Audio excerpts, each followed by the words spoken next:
বুজুর্গ ছাত্রদেরকে 30 বছর ধরে বুখারি পড়ায়। তোমারে কেরা বুখারি পড়াবার গেছে কোরআন বাদ দিয়ে?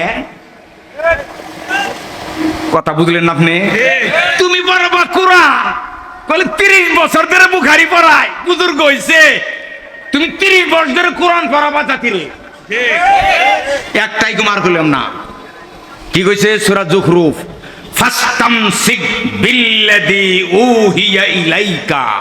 নবী গো, তোমার কাছে যে কোরআন অবতীর্ণ হয়েছে এটাই তুমি মজবুত ভাবে আঁকড়িয়ে ধরো। তার মানে কি, কোরআনের বাইরের কোনো বিধিবিধান তুমি মেনো না, কোরআনটাই আঁকড়িয়ে ধরো।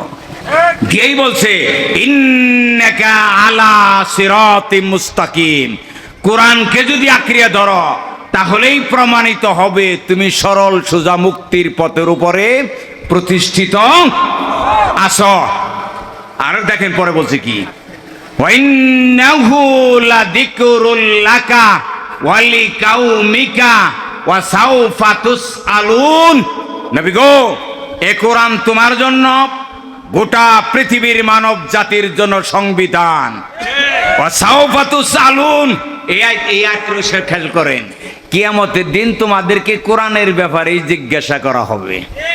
অর্থাৎ কোরআনের আদেশ নিষেধ মানছো কি মানো নাই, এই ব্যাপারেই কিয়ামতের দিন তোমাদেরকে জিজ্ঞাসা করা হবে। তোমার পীর সাহেব জিজ্ঞাসা করা হবে না, সিয়াসাতটা জিজ্ঞাসা করা হবে না, গাউস কলতি অলিভ জিজ্ঞাসা করা হবে না। কোরআন মানছো কি মানো নাই, এই ব্যাপারেই কিয়ামতের দিন তোমাদেরকে কি জিজ্ঞাসা করা হবে। এখন ওই যে উদাহরণ বলছিলাম, কি বলছিলাম বলুন,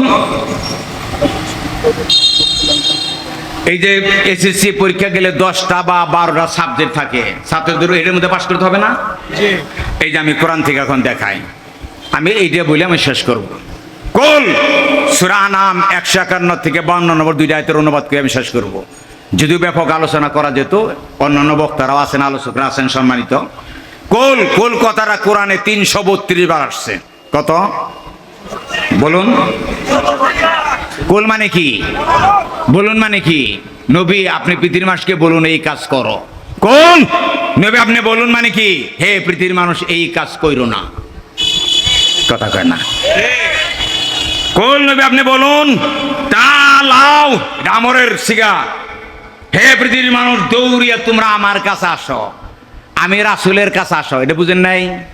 এই যে মানুষ কোরআন বুঝে না, তার মানে আমার কাছে আসো কেন, দৌড়িয়া অন্য কারো কাছে যাইও না। তার মানে কি, সত্য কোরআন আমি রাসূলের কাছে আসছে, মুজিবের কাছেও আসে নাই, জিয়ার কাছেও আসে নাই, মুদির কাছেও না, কালমার্সও না, লিলিও না, মাউসেতেও না, পৃথিবীর কারো কাছে সত্য কোরআন আসে নাই, আমার কাছে আসছে। সুতরাং দৌড়িয়া তোমরা আমার কাছে আসো। আসলে কি হবে, আতলু মা হাররামা রাব্বুকুম, তোমাদের রব কি কি হারাম হালাল করছে, আমার কাছে আসলে আল্লাহর সে আদেশ তোমাদেরকে পড়ে পড়ে শুনিয়ে দিব। 1 নম্বর সাবজেক্ট, আল্লাহ তুশরিকু বিহি শাইআ। 1 নম্বর কি, আল্লাহর সাথে শিরক করা। এই সাবজেক্টে পৃথিবীর মানুষকে 98 ভাগ পেয়ে পাস করতে হবে। বাংলাদেশে পাস কত? 33। আচ্ছা, কেউ যদি 33 ভাগ তৌহিদপন্থী হইল, 66 ভাগ শিরকপন্থী হইল, এই লোকটাকে জান্নাতে যাবে? যাবে? তেলে মানব জাতিকে শেষ নেই। হ্যাঁ শুনেন, আমি এখানে এই আলোচনা আপনার আলেমরা করে না, তাই বুঝে আমি আলেম দুর্দেশী তাও না, কারণ আলেমরা কোরআন না পড়ে হাদিস পড়ে খালি, আর পীরগিরি পড়ে। পড়তে হবে কি? তেলে আপনার প্রথম সাবজেক্ট কি? শিরক করা যাবে না। এখানে 33-এ পাস হবে না, 98 ভাগ শিরক মুক্ত থাকতে হবে। শিরক মুক্ত থাকার জন্য বাংলাদেশকে একটা ইসলামী রাষ্ট্র ছাড়া শিরক মুক্ত হওয়া যাবে না। আলেম সমাজ যে সুযোগ আল্লাহ দিছে, এখনো যদি দলাদলি করেন গুলটুবি চুক্কাটুবি নিয়ে, আপনারা যে এইবার ক্ষমতায় না যেতে পারেন, আবার যদি বামেরা যায় কোদাল দিয়ে দাড়ি চাইছে দিব, বেলেট দিয়ে চাচ্ছ না, কারণ একটা গাল চাচ্ছে 5 টাকার বিলেট শেষ যাবো, আবার বিলেট কিনে রাখবো। 1 কোদাল দিয়ে 1 লক্ষ মানুষের দাড়ি চাইছে দেওয়া যাবো।